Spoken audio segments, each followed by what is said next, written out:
5, 4, 3, 2, 1, and we're live again. We had to restart the stream because of an audio problem, which I hope is fixed. We're going to find out pretty soon as people start connecting here. So I'm going to give a little time here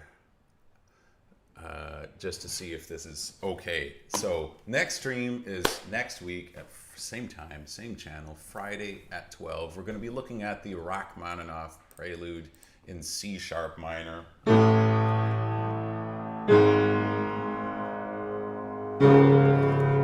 And we might even do a couple of streams on that. Fixed. Replay piece, please. Absolutely. I will absolutely replay that piece. We're just going to start everything all over. Thank you guys for jumping over into this stream. So, okay. As I mentioned before, on Saturday the 20th, I have a live streamed concert with one of my trios, the Fibonacci Trio. And I'll put a link back to that in the description to the stream so you can find it. You can also find the Trio Fibonacci YouTube channel as well. We have our own YouTube channel. Don't see, hear, and echo anymore. Awesome, awesome. This is great. I think it's my fault I added an extra mic there. And last week, I had the impression that I was using the webcam mic, so the audio was so shitty. Okay, and how nice. We get to play this piece for you again. I'm going to play it again, some Bach, and we'll look at a couple of RCM pieces. But I just wanted to mention, you know, I think it was you, a Tijuana border jumper, saying how you don't like Bach music makes you feel anxious. And whenever someone says something like that, I remember someone telling me, like, I don't like the Liszt Sonata, you know.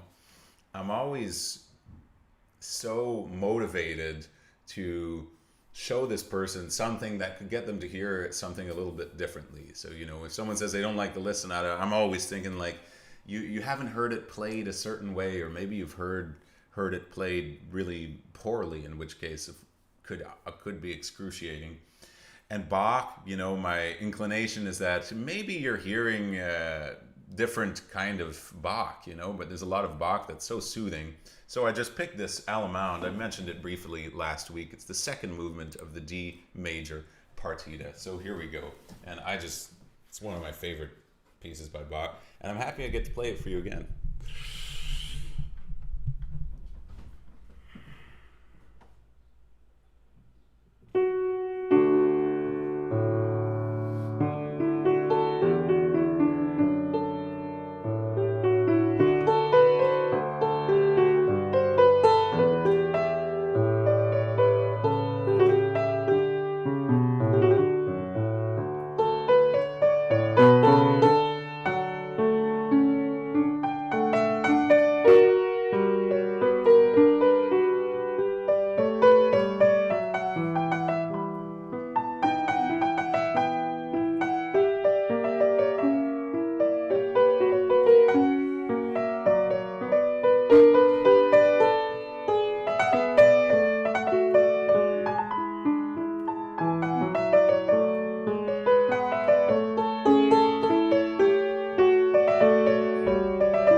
There we have it.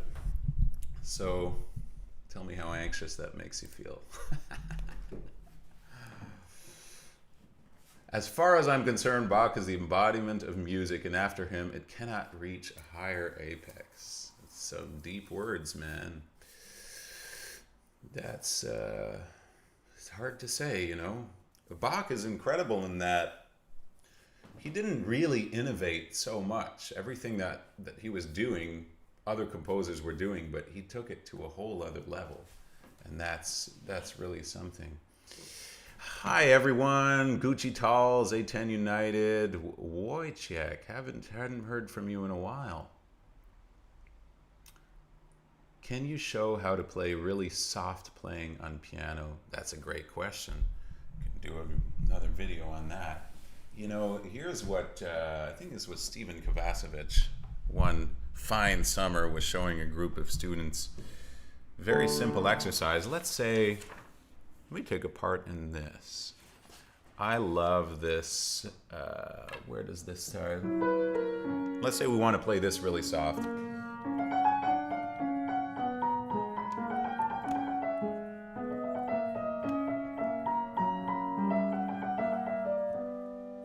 Start by playing over the keys. Don't make the sound. So, like this.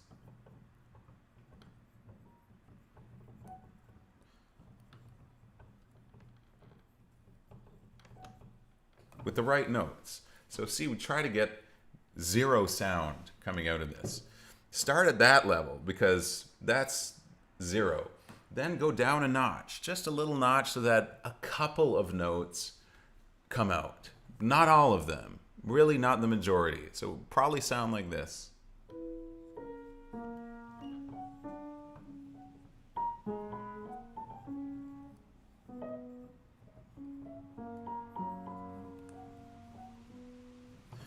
Then take it another level. Try to get most of the notes to sound, but not all of them. I want my bass at least.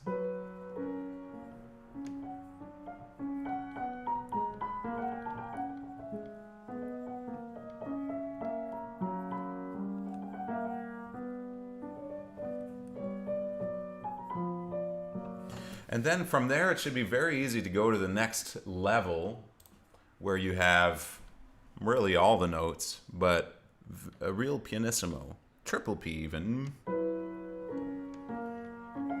Let me stick this in here for this.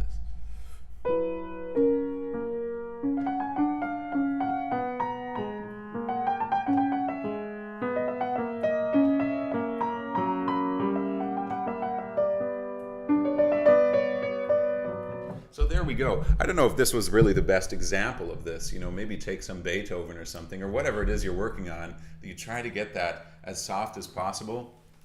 I love to challenge my students all the time. See if you can take it further, get even softer. You know, how far can you take your, a lot of times the pianos sound like mezzofortes and pianissimos just sound like pianos, you know, and it is very uncomfortable to play soft. It's probably more difficult to play soft than loud, but it depends on the pianist, of course. Do I still answer questions? Of course I do. I love to answer your questions, and I'm sorry if sometimes I miss some. You know, I'm just going to open the stream page because sometimes I end the stream and then I see a bunch of questions there, it is very which we're just missing. I didn't see for some reason. So, all right, I have both of them here. So there we go. Do you have any advice on starting a challenging piece? How you'd break it up, etc.? Would you take it measure by measure? What's your approach if the piece is quite difficult, not sight readable? Okay. How to break it up, how to start. Okay, well, how to start on this? Learning a challenging piece. It's always a little different from pianist to pianist. You know, if it's not sight readable, you can't get to the end of it. Number one for me is to listen to it, find out how it goes, unless you're playing a new music or contemporary piece where you have no idea how it sounds. That's a good place to start. You know, for beginners, hand separated is kind of imperative. A lot of students, I think, they try to put the hands together because they, I don't know, maybe find it boring to put the hands separate. But if there's so many problems and you can't get through it with the hands separated, then you definitely have to put them together. But that might not be a problem for you. You might have difficulty with even the hands together. I find personally when I start a new piece, I'm not really into it for the first day or two. I need to put myself into it a few days, and then once you're, you know, playing it every day, after 3, 4, 5 days, you start to really get into it. It starts to feel natural to practice it. You know, this depends on the circumstance. It depends on the piece. You know, sometimes, like, you know, that Chopin Funeral March. That is a freaking difficult movement to play and memorize, especially the slow part. You know, I would say it's as difficult as the rest of the sonata. I had the most difficulty with that bloody third movement. Especially that.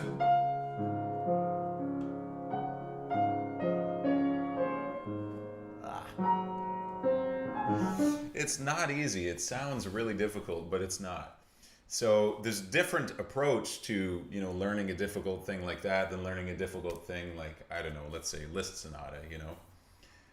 But definitely, I'm going to do a whole video on this actually soon, but you have to, first of all, be aware of what's not working, what's working, be aware of the mistakes, and then find a way to break that down in little sections. That's key, because if you play through big sections, it's really hard to fix problems. You end up repeating the same mistakes again and again, and you get really good at repeating the same mistakes over. So you're kind of cultivating mistakes and bad habits by doing that. So that's another thing, you know. Another piece of advice I love is play at different tempos. Don't always play things fast, and likewise, don't always play things extremely slow. You know, vary the tempo, but work within a range that's comfortable. You know, it can be a difficult question to answer because it's so different from every student. You know, some people play really slow and they never speed up, and they have a hard time getting through that threshold to get something a little faster. You know, other students, they're really good at sight reading and they'll play something right away fast, but have a whole bunch of mistakes that make it really hard to actually get through the piece on a long term, so that it's pretty clean. You know. So I hope that helps a little bit, gives you a few ideas. Similar question, when you move on from drilling a section, do you get it to say half tempo and then move on to the next section, or just play a few repeats then move on?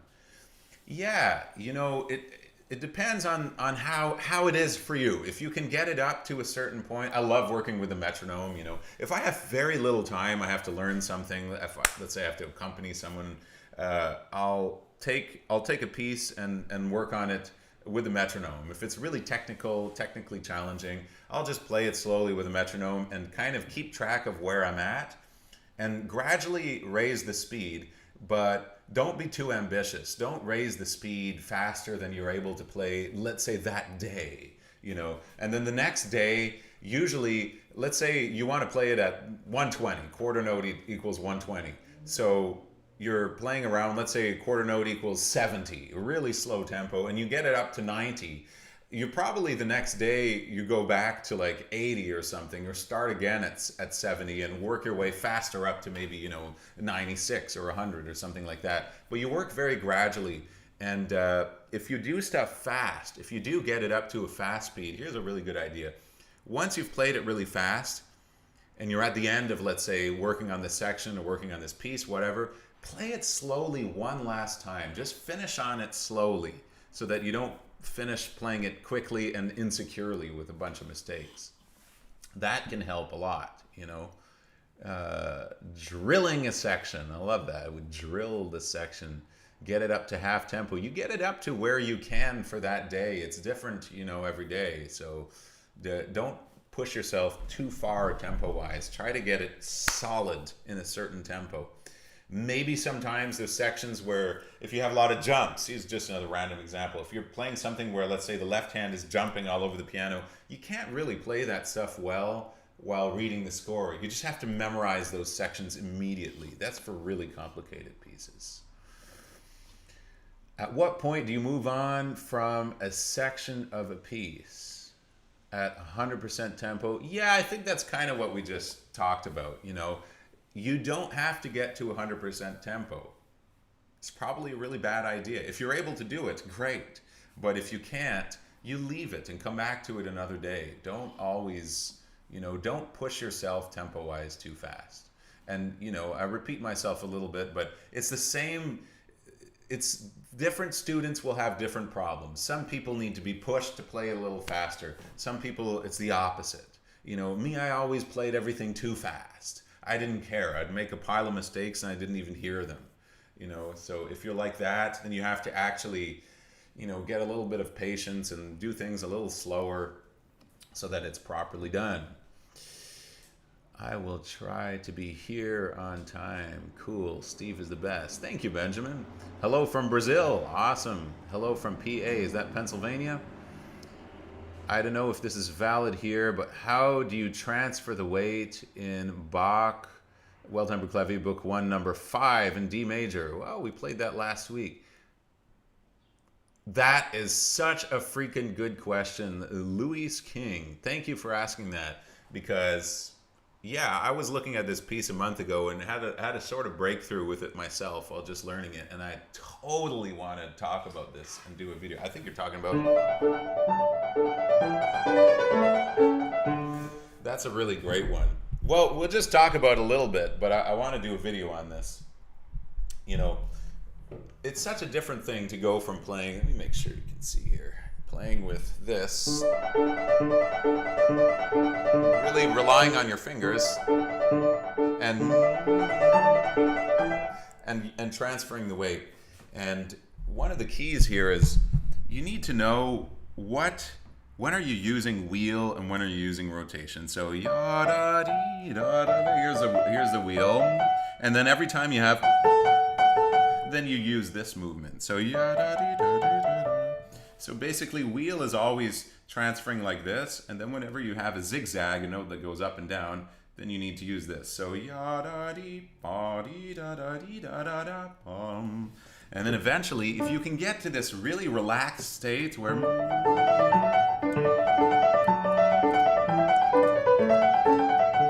it should feel effortless at some point. Like this is just really relaxed and yada-da-da-da-da. And then eventually you can put a little bit more tension if you want, or if you feel that's necessary. A good trick for this is imagine you have a really lazy hand. This kind of thing, right? And then try to play with that. You'll see that you have no choice to use the wheel or something like that, because we're not going to move the fingers at all. Okay? So it's being a little extreme, but the purpose of that is just to help you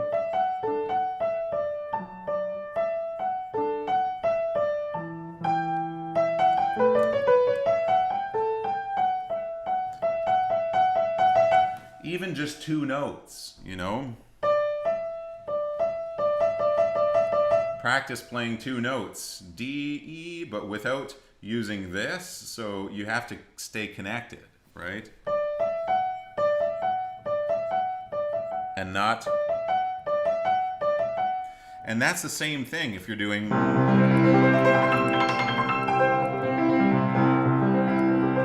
I did a video on this a long time ago, and eventually I'll redo one because I've worked on the piece since then, but that's the same thing, that kind of really relaxed thing. If you just make the fingers and hands a little bit lazy, it might help you get it. Maybe that's a strategy to help you get it a little bit. That makes so much sense. Good, I'm happy it does. Bach is the best. Do you recommend Czerny or Hanon? Yeah, Czerny and Hanon is fine. If you have the kind of patience for it, then good for you.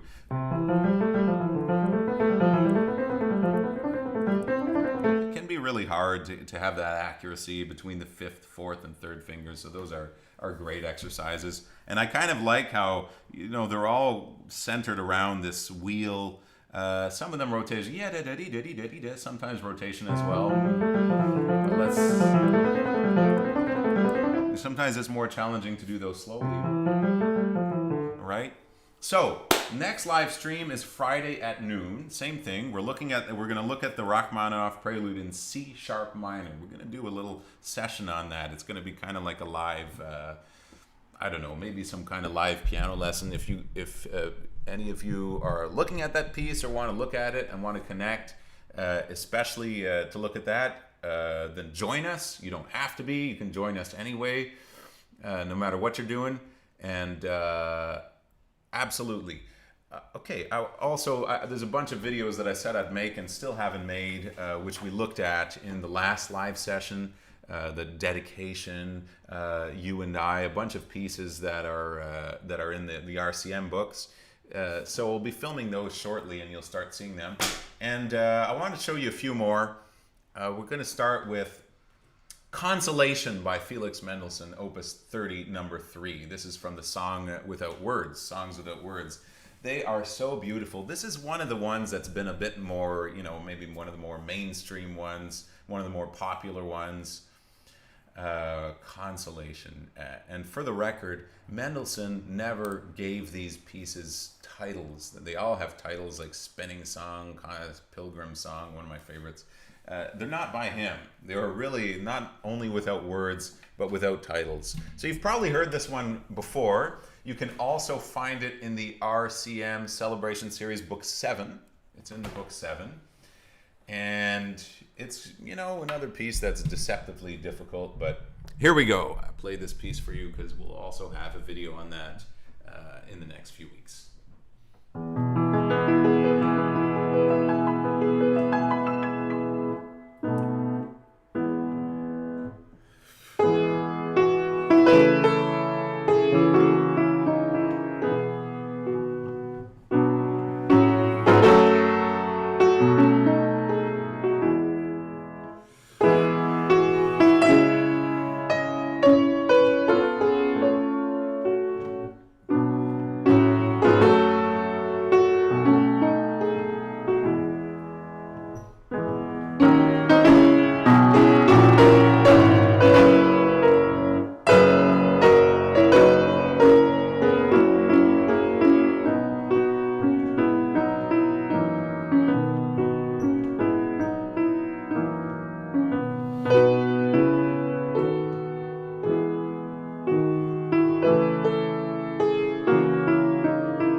I'm sure a lot of you have heard that one before. We'll have a little video on that soon. Let me just check these comments, make sure I didn't miss anything here. All right, I'm trying to find a nice balance because I've been caught practicing a 6-bar phrase for way too long. Yeah. Put an egg timer on. Yeah, devoting no more than 15 minutes. Okay, I see. Yeah. Right.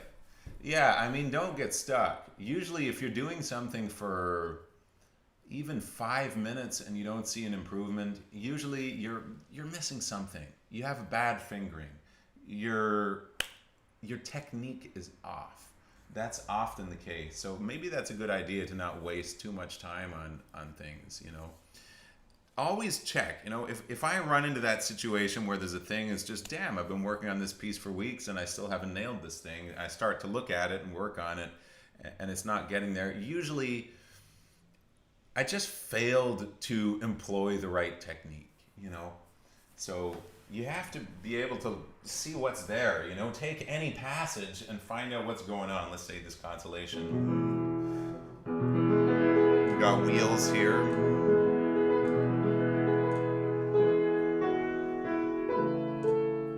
You know,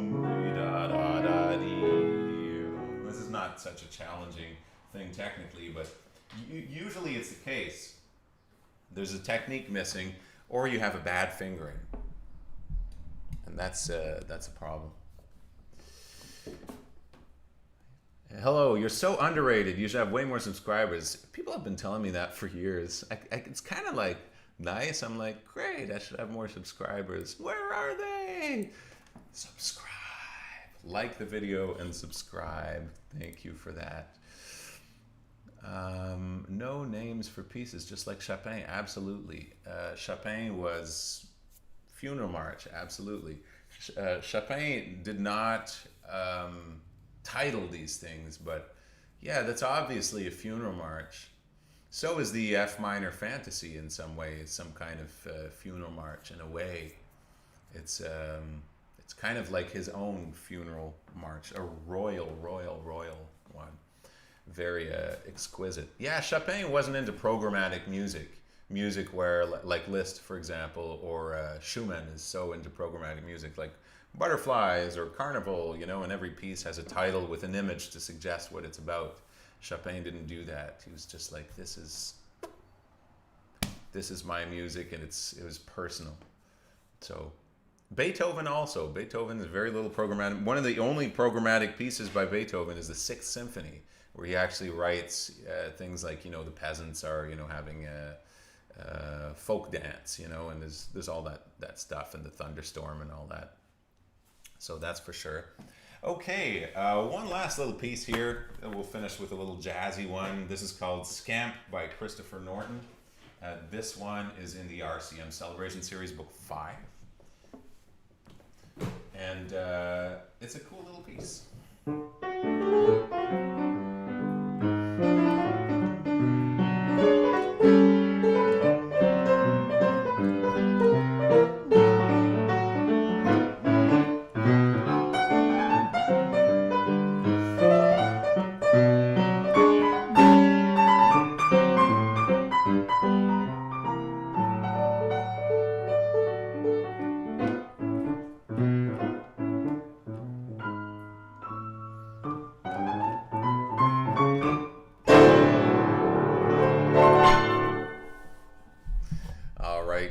We'll have a little video on that coming up as well. Do you have tips to play left-hand Alberti bass without thumb tension? Absolutely. Use rotation. Don't rely too much on this thing here. You try to connect this. I like to have a video coming up on this very soon. I've been working on it. This is something that you can really use your visual to help you with, because you can actually see when you're moving this a bit too much. So this is making tension in the thumb here. Let's say you have this and you play like this. It's funny how when you get used to doing this, you'll never go back to this. It's the strangest thing to actually use the thumb so much like this. I'm not saying it's never ever good. There might be some situations where fingers might be like really light, but you have to find this sort of thing here, you know. Now the thumb is doing nothing. This is really relaxed, you know. Maybe the octave gets a little bit of tension, but and then you stay within the key.